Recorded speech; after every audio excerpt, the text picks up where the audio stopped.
you for dropping by. I'm Butch. I'm Katie. We're soldiers, leaders, family members, and Nerds. And we want to discuss with you applicable leadership tools that you can take away in your Alice pack. This is Army Leaders Improving Through Collective Experiences, or Alice.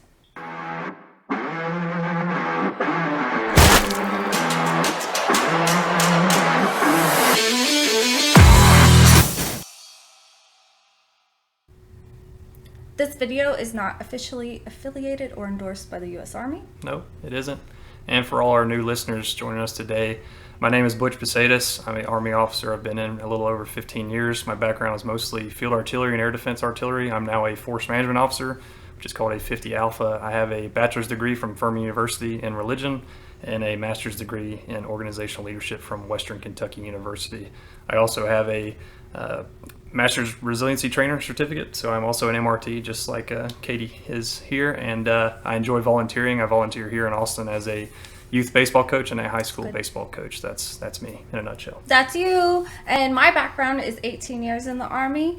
I have degrees in audio engineering, entertainment business, and social work. My master's in social work and my applied suicide intervention skills trainer. And I like really the data and sciencey parts of all of those types of things. Mm-hmm. That's what I'm interested in. And what are we going to talk about today?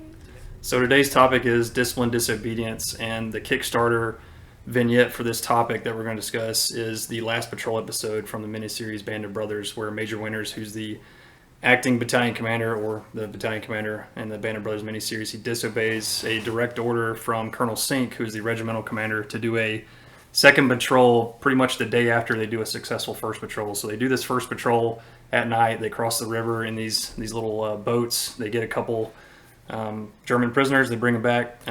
Successful patrol. I think one soldier gets wounded, but overall pretty successful. Yeah. And then their boss says, "Hey, Major Winters, go out there and do it tomorrow. Don't change anything.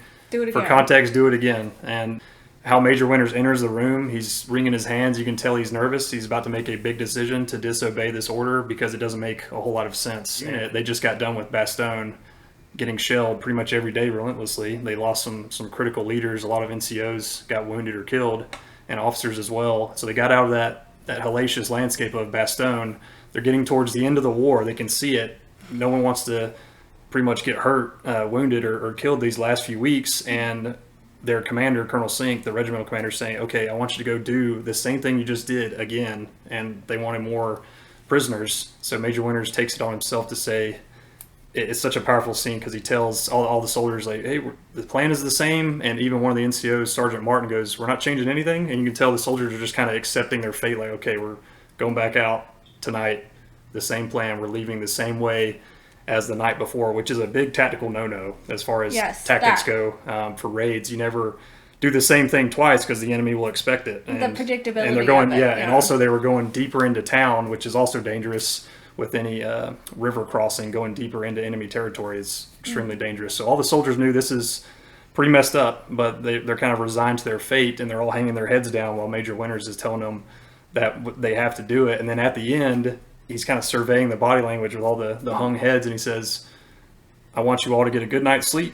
You're going to report to me that you did a successful patrol and no prisoners were obtained." So it's very powerful that Major Winters, he's kind of the father figure, the older brother figure of all the soldiers in that unit, and he takes it on himself to disobey the order. He sees the writing on the wall. The Germans are about to surrender. He sees it's pretty senseless to do this second patrol and have soldiers get wounded or killed.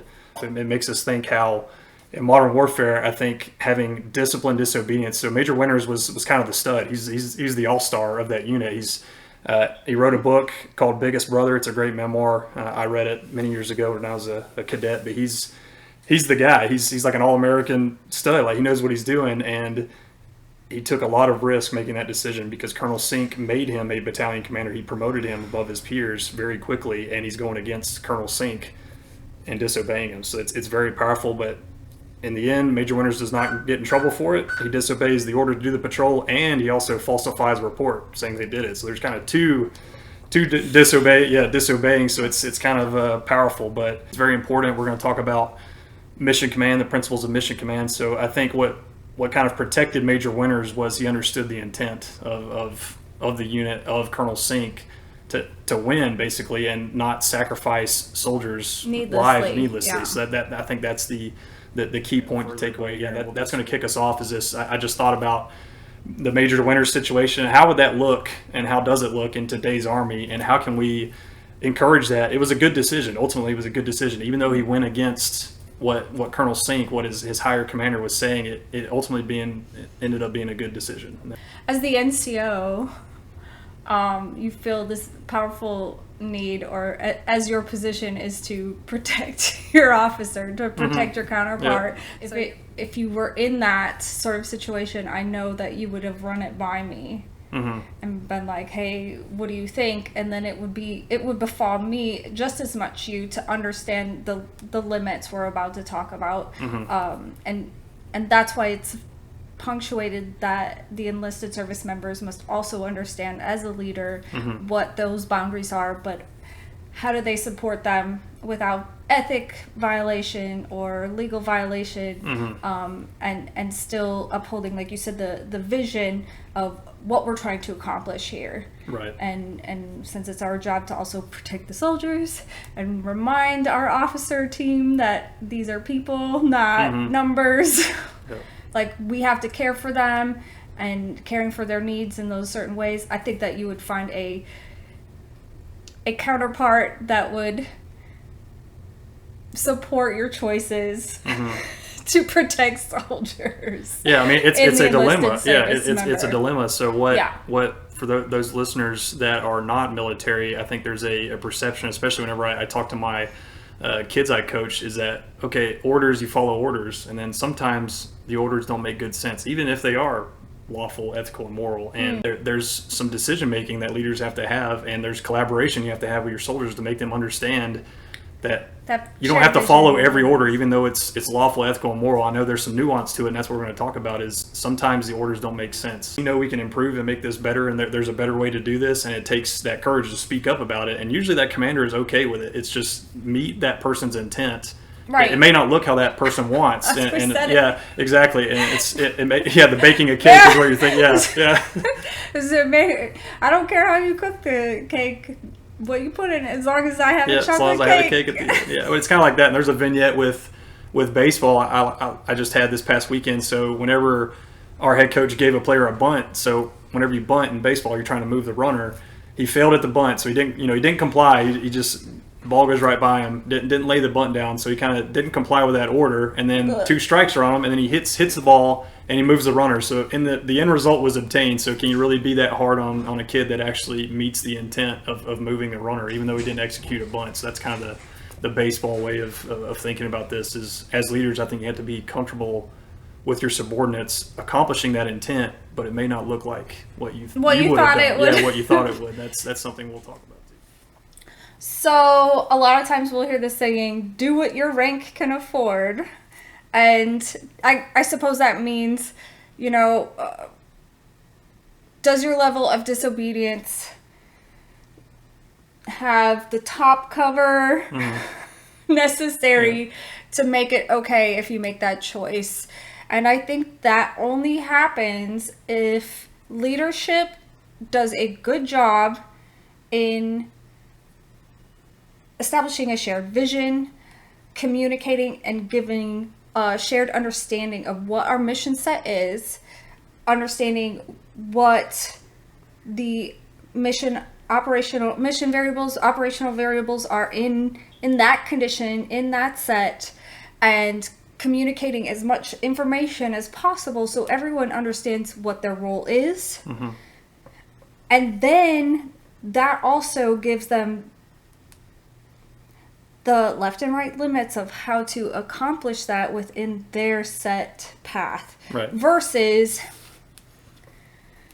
step by step through a manual. I mean, that's why American enlisted soldiers are the best in the globe, because we empower them to utilize their understanding of fieldcraft, applying innovation on ground during the mission to accomplish the mission. And they only get that because even if they are alone, they understand the entire mission set.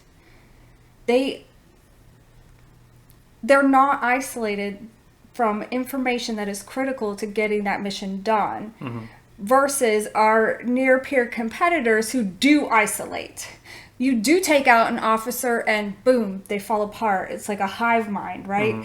Without that guy telling me what to do, what do I do? And I feel like American soldiers do not have that issue. They don't completely shut down. They understand, okay, if this types of things happen, we're still trying to get to end state over here. These are my skill sets, these are my capabilities, these are my assets. How do I get there? Yeah, I mean that's mission command in summary, right? The there. art and Yeah, science the art of and mission science of command. Mission command versus command and control, and that discussion could be a whole separate podcast or Probably. a couple podcasts for how long that's been discussed at length in military literature and academia. True. Our NCO Corps, they're trained to do that whenever whenever a commander gives that overarching intent. And I think we can definitely improve on it, because right now we're kind of more of a garrison army, is that we don't practice it as much. So I think as officers, as leaders, irrespective of rank, whenever you give orders, just try and be very clear. That's actually in the Army's field manual on leadership, is to clarify and communicate, like you said, Katie, the value of everyone understanding their role, understanding 2 levels up what those units are trying to do, and understanding what your subordinates are trying to do, so everyone is moving in the same direction. Even though, back to the cake analogy, the ingredients may look different, but we're going to have a cake at the end. And that's kind of the beauty whenever it works. And I've been an infantry company fire support officer, and I had a company commander, Captain Schweitzer, who did an outstanding job of that. And he would just give his commander's intent. Here's the key tasks, purpose, end state. Here's what I want it to look at the end. And then those squad leaders, platoon sergeants in the infantry world, they master it. They know how to do their jobs, and each one usually did it in a different way, but we met the objective. So it's very powerful to see, and that's something like you said, Katie, our adversaries, our competitors do not possess. Another reason why I want to discuss the discipline disobedience to practice it is because if you look at the theaters of operations we may have to fight in, the Pacific specifically, it's tyrannies of distance, a lot of water, and we're a land force, so communication, logistics, all that is not going to be good. You won't be able to talk to people at distance routinely. It's something, as a global war and terror veteran, we're used to the cameras on every fob.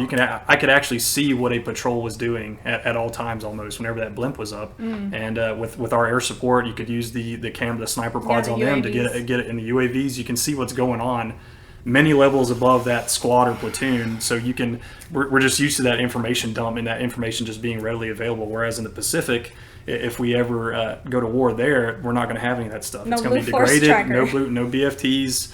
A lot of stuff isn't going to work just due to the distance and logistics. It's not the same as what we're used to. So leaders, we have to train our responses to that. We have to be more comfortable without having control. We're not going to be able to control as many people as we have been historically, so we have to get used to it. And that part of that is being okay with soldiers disobeying, but again, within those left and right limits. But I would argue there's even more to it. What if you can't give those left and right limits? That's my thing. You have to find a way to be okay with what happens whenever NCOs take that initiative, and we have to cultivate initiative, whether good or bad. Those individuals, those NCOs, will accept responsibility for it. Being courageous, especially when it comes to disobedience. Sometimes you have to say no. I don't want to say that's dumb or stupid, but there's a way to go about it and say that just doesn't make sense. I did it this way. I'm gonna, like you said, do what my rank can afford. I'm a lieutenant. I'm a sergeant first class. Been in 15, 20 years. I know what I'm doing. Or as a lieutenant, even with minimal time in service, they have those NCOs around them, and they make a decision, stand by it, and that's how we fight, and that's how we win, I think. So when you described the context of someone, they are in their mission, they understand what the objective is, and then they can kind of make better choices maybe than what were first instructed to get to that end state. I would say that's a level 1. My level 2 is something that comes up in social work a lot, and it's called an ethical dilemma. And a true ethical dilemma, there is no right answer. You will violate something, whether it be your ethics or a statute or someone's autonomy. Whatever that might be, there's no great answer. You just have to go with the best one you can make in that moment. Do you think that kind of crosses that line of disobedience? Yeah, I think it does. It's one of those damned if you do, damned if you don't Yes, situations. it so much is. That's the common saying. And then the third level is blindly following orders that we kind of hit on in the introduction. Is we don't want to be an army that's just full of drone subordinates that just comply with every directive and order, because I don't think we can fight and win that way. Because We some can't. some orders should be adjusted on the fly, on the go. And then yeah, Katie, I think in modern warfare we're probably going to be in that second tier of there isn't like a best right answer. It's just that NCO or officer, junior officer is going to have to make what they think is the Whatever best. they can do in the moment. Yeah, whatever you can do in the moment, and then just go from there. General Milley had a great article on disobedience. He said that he wants soldiers to be seriously miserable, but he says seriously miserable, but have disciplined disobedience. It's I thought it gets after the disobedience piece. What we're trying to get across to listeners here is, he says, okay, I'm a soldier on the ground in some Pacific island chain. I see a hill 101, and the commander was very specific in his order. He said, I want you to take hill 101 by this time. And General Milley says, if a leader on the ground says, okay, well, I see hill 102 right here, it's more advantageous to take that hill because I don't want to incur as many casualties, whatever factors. General Milley says, I expect that leader on the ground to take hill 102. To make that choice. To make that choice. It's not, I think there's a common misconception in the general public, just talking to some of my civilian, hey, you follow orders to the letter, and that's not always the case. And I think we're going to be presented with many dilemmas and situations like that where you just have to make an instinct call and follow it through. But yeah, that's kind of what I want to get across to the group. And what he's saying there is that soldier has the intelligence, I mean, like the mental intelligence, and also the actual intelligence, the communicated intelligence. They understand the environment enough. They have experience, all those things that they're drawing on to make that choice. He expects them to make that choice because he also expected their leaders to not isolate or knowledge hoard to the degree that they wouldn't understand that was a wrong choice, or like they get to that choice and they say, 101, 102. Well, 102, I was already alerted that it's full of enemy snipers and we'll all die instantly, or it's a minefield or whatever. But had I not had that intel, I might have made a really devastatingly terrible choice. And that's why that intel, and again, like just feeding information down to the lowest levels as much as you possibly can, is so fruitful in the end to mission success. Yeah, and then I just wanted to hit on your comments. Kind of sparked this is what I think made Major Winter's decision really easy, even though it was a difficult decision for him, I think, but ultimately it was easy for him, is his competence, and he was courageous. I think those two C's, just reading some articles on it, is what makes discipline, disobedience work. Is that person has to be very competent, has to have the intelligence, and they have to be courageous to act on it. They can't think that they're going to be punished severely by their higher chain of command for disobeying within the intent. So I think those two C's, having courage and then having that competence. Where you have issues with disobedience is if it's an incompetent person acting disobediently. That's where you run into issues. Or if that person lacks courage, then they won't act whenever an opportunity presents itself. So I think that's very important. I just wanted your comments kind of sparked that for me. Well, and then on your courageous kind of thread there, I'm not courageous, and I've now started to become part of maybe a unit that has some behavioral drifts, and that's a great example of completely falling into an unethical situation where you should be doing the right thing. You're now faced with something that is clear cut. This is not right. Who's going to be the first to speak up? And that's where we get into Abu Ghraib, the My Lai massacre, where that's a whole nother series of episodes. But we do have to understand that, yes, the peer pressure of that, the group think, all of the elements of psychology that goes into what made those things happen within our army, which is just tragic. on the other half of that, what are the tactical implications of that? If we do behave in these ways, and if we do just blindly follow some order, what's going to happen?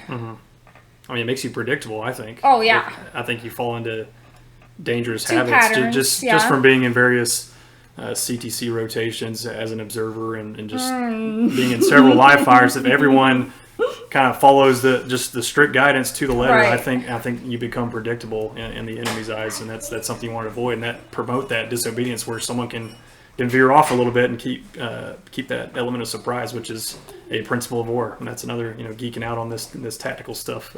Yeah, but In a good way. in a good way. Yeah. But that's another thing.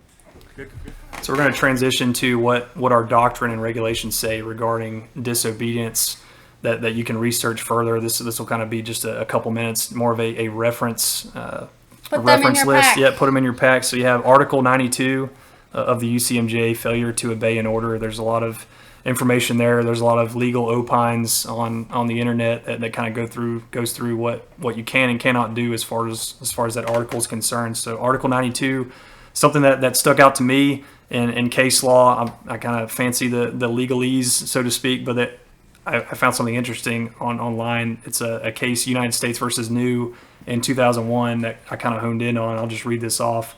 The test for assessing the lawfulness of an order includes that the order must relate to military duty, which includes all activities reasonably necessary to accomplish a military mission. So going back to Major Winter's disobedience, he deemed it unreasonable to accomplish the mission. That's why he disobeyed. Right. So it's interesting that there's case law that kind of backs that up, and that was interesting to me because we often talk about orders being lawful. And I have a very interesting vignette from what happened to me. A battalion commander while I was a platoon leader told me one time for one of these, just a mundane order, it's just a normal task, but he told me he gave me an order that was lawful, ethical, and moral, so do it. And I was like, okay, well this kind of doesn't meet the reasonable criteria that's in this case law. So I wish I knew about that. But To back you up. to back me up a little bit. But that's interesting. So you can research that further. United States versus New in 2001. But it gets at the filter, like we said with other things, is there are a lot of orders that we follow that are lawful, ethical, and moral that kind of don't meet other criteria. They meet the necessity criteria and the reasonable, all that stuff. And, They don't meet the sniff test? They don't. Well, yeah, they don't pass the sniff test. Is way better, way better way to sum that up. And then we've hit on the principle of mission command and what I underlined in this definition. You can see it in ADP 6-0 is to enable disciplined initiative, and that gets back to disciplined disobedience. So that those lower levels can act within the intent and disobey according to that intent, left and right. They know the left and right limits, and they can change it a little bit based on the end state. So that's the principle of mission command that we've been preached at as officers and NCOs and schooled upon the past 20 years, and it's going to look, I think, a little bit different in the next conflict. I mean, it's starting to change already. We're in transformation in contact right now. Yep. So, I think an intelligent officer, an intelligent NCO should be thinking about what these look like in these imaginary future battlefields. What does it look like when someone tells me to use AI in a way that I find questionable or I find unreliable based on my experience? Or based on my experience, I can trust that this quadruped is going to be able to execute the mission. I don't need to send a soldier in instead. Those are the choices I'm going to be making in a future battlefield. And I think that is, I mean, it's cool, it's crazy, but our ethical foundation is still going to support the future battlefield choices that I might have to make. And mission command and really sharing vision, really sharing understanding is going to be more and more critical, just as you said, as we start to maybe electronically get more and more isolated in those future. Yeah, I mean, it's like the underlying guideline to follow is the principle of mission command.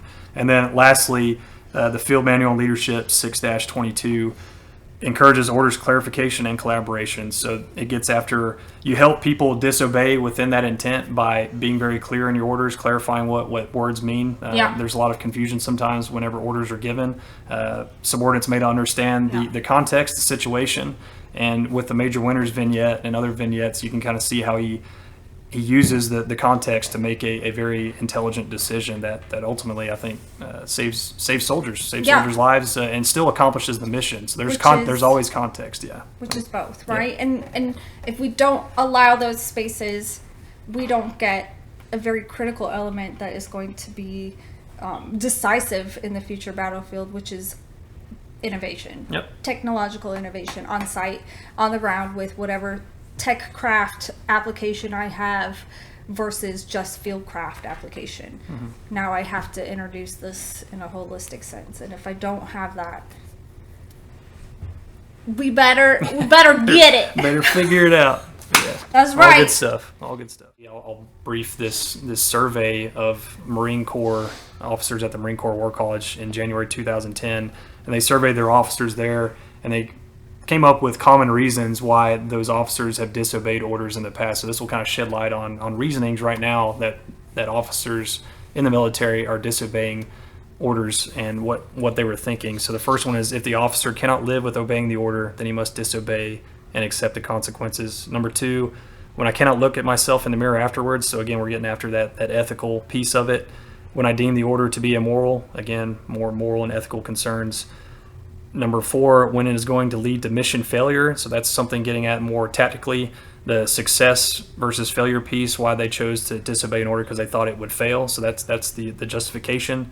Number five, when it will get someone injured or killed needlessly. That gets back to the Major Winners vignette. I think he chose to disobey because he thought it would get soldiers injured or killed needlessly just to get those German prisoners doing that second patrol. So again, that's a little bit more tactical.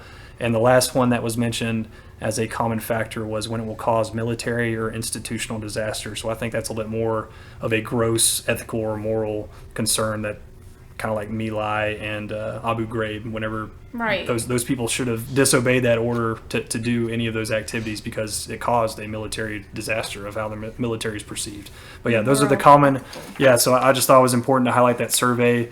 It's from January 2010, but I think it's very common. And then something that it also brought up was that survey asked what was the most commonly used form of disobeying an order, and they said it was slow rolling, which is a term we use in the military. Drag your feet in the execution. So if someone tells you to do something, you find ways to slow it down. Maybe you don't tell your subordinates to act on it immediately. It's like, hey, I can hold on this for a couple hours. The boss will forget about it. And it's interesting to me that was chosen, but the survey, the person who compiled the survey backed it up, saying, well, this option makes the most sense because it protects that individual who disobeys. They don't have to stand up to their commander and say, that's a bad idea, or this doesn't make sense, it's immoral, unethical, I'm just going to slow roll it. So it protects them. It's kind of a groundhog or ostrich defense is like, hey, I'm just going to pretend my head's in the sand, and then it just won't go well. So that's how I sell it to myself to make that decision. I thought that was interesting. But the survey concluded that since our profession, the military profession, values integrity and moral courage, we have to encourage people to stand up whenever an order meets the criteria of why it should be disobeyed, why it should not be followed. And that takes, I know, a lot of courage. We have to train it. And just like any other skill, we have to train and teach people to have that courage to bring it up whenever it doesn't make sense. Yeah, so I have a great example of this. When I was starting my master's degree, and of course it's social workers teaching social work. Yeah. And my very first class, my very first test, there was some, minor errors or whatever, and a couple of the students had the courage to ask the teacher, like, hey, I don't really think this was right. I got marked down off of this. And so when we had the groups all back together, she's like, I am so proud of you guys. I love how you advocated for yourselves. I will absolutely look at this and we'll address it and we'll see if we can make it better. So she had the maturity to not take it personally, the mindset to see that growth comes from wherever it comes from. You don't have to be this perfect person. You can make a mistake and grow from it, and that is okay. And she accepts herself this way, she accepts us this way, and we accepted each other. So there was a certain, a huge level of trust built from her taking that feedback in that exact way, which is just sometimes not exactly what we get. Yeah, sometimes it doesn't turn out that way. That's the desired course of action, is to make that positive change. Yeah, and growth. So try to grow that in your own soldiers, and if they do confront you with something, don't set the ego aside for a second and see if you can become that admirer in the advocacy that soldier has now taken for themselves or for other people, and again acknowledge when they've done a good job in that disobedient direction they may have gone. Yeah, that's good. Very powerful. What? I like your earrings, Katie. They're nice. Oh, thank you. I got them from Leah Oak Boutique, a veteran-owned business. If you would like to shop there as well, you can use our link in the description and use the promo code that is also in the description and support veteran-owned business. Yep, please support. But to wrap up today's episode, we want to give you one last tool. This is straight out of FM 6-22, and it's the 5-minute shadow. Yeah, so basically it's a 5-minute of you just following your leader around to see in their office. The leader brings in the subordinate and just has them follow him around and make those, whenever that person makes those decisions, and see how they think. So whenever the time comes for discipline, disobedience, that subordinate knows what the left and right limits are because they know how that leader thinks. And on the other hand, that leader knows how the subordinate thinks. So it provides that time for them to build that trust and share those thoughts. So I thought it was very, very interesting. I haven't dug into 6-22 for a few months, and that it just popped out at me like this is a great tool for leaders to do this. Just pull that subordinate in for 5 minutes at some meeting or it could even be like a UCMJ action. Just bring them in as an observer and say, okay, I'm a leader. I made this punishment because of these reasons, and that subordinate can see, okay, I understand how that commander thinks. So whenever they give me a future order, their thought process, I know what I can and can't get away with, or what they encourage and discourage. So I think that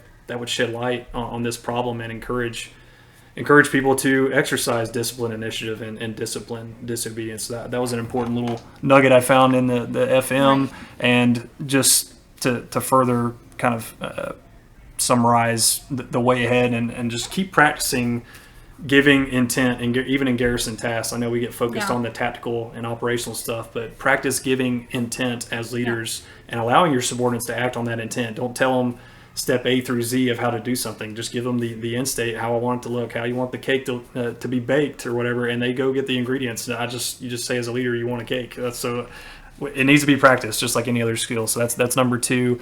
And then the last closing thought, I think we've hit on it in previous podcasts, is providing that grace and learning environment for the discipline, disobedience to happen. And just like you said, Katie, in your personal story with that instructor, was that instructor didn't take it personally. They changed the behavior. They understood the behavior of those students, and that person changed. So I think as leaders, whenever someone disobeys your order and it turns out not exactly how you wanted it, to just have that grace with them and understand there's factors that determine that, and just don't hem them up as much. Don't punish them for doing what they thought was right, even though it's something different than what you wanted. And going back to my personal story as a coach, is whenever you give a sign to a kid to bunt or throw a certain pitch and they disobey, you have to have that discussion with them. Like, why'd you do that? I'm sure there was a good reason. You have that discussion. It builds trust and encourage that disobedience, because you have to trust that person's instincts. They're the player, they're the soldier on the ground. And as leaders, we have to encourage that. We have to have that grace to provide that learning environment. And that's how we win, I think, through discipline, disobedience. But do you have any closing thoughts? Because you have to be deliberate in those actions. So I like your point where you're like, it doesn't have to just be tactical. So when you're going to make a duty roster, just bring in one of your subordinates, and say, hey, just sit here and watch how I do this. Yep. They might even have good ideas about how to do it different. And they're like, wow, why didn't you just automate that? And we'd be like, yeah, you're right. Let's do that. Or just, simple elements of those moments during the day that maybe they wouldn't typically be privy to, that you bring someone in a side by side, and that's how you can easily just grow a leader by giving them observational time and then being deliberate in debriefing. Why did you do that thing the way you did it? I'm curious about your thought process and and it has to be sincere, not like, I'm curious about your thought process. No, like, Yeah, not it can't be malicious. Right, on either side. The subordinate can't be malicious with the disobedience, and the leader can't be malicious whenever it occurs. So I think it's a two-way street. Yes. Like most things, like most common issues in the Army, it's a two-way street between the leader Just try to do it on purpose. Yeah. And when you deliberately incorporate that into your day, like, you're going to do this email chain anyway. Hey, watch me reply to all these emails. I'm going to blind copy you on this whole day. Yeah. I mean, that is a way to train. Yep. And that stewards the Army profession, which is one of the Chief of Staff's priorities right now, is stewarding the profession. Bring that person in. Be let them see how you brilliant act. at the basics. Yep, exactly. And then, that's pretty much it. I know it's a very, very difficult topic to talk about disobedience in the Army because we're very hierarchical. Following orders, the common misperception that I've hit on at length is that we obey every order regardless of what the factors are, and that's not the case. I just want to be very clear with that. But we gave you some tools for your Alice Pack. Please implement those, and I think the Army will keep improving. I think we're ready to fight the next fight if we exercise this disciplined disobedience. But thanks for attending, and take care. Leave your comments. Leave your comments. We want like your and subscribe. ideas. Please share with your friends on social media. Thanks. Thanks. Yeah. Take care. Bye.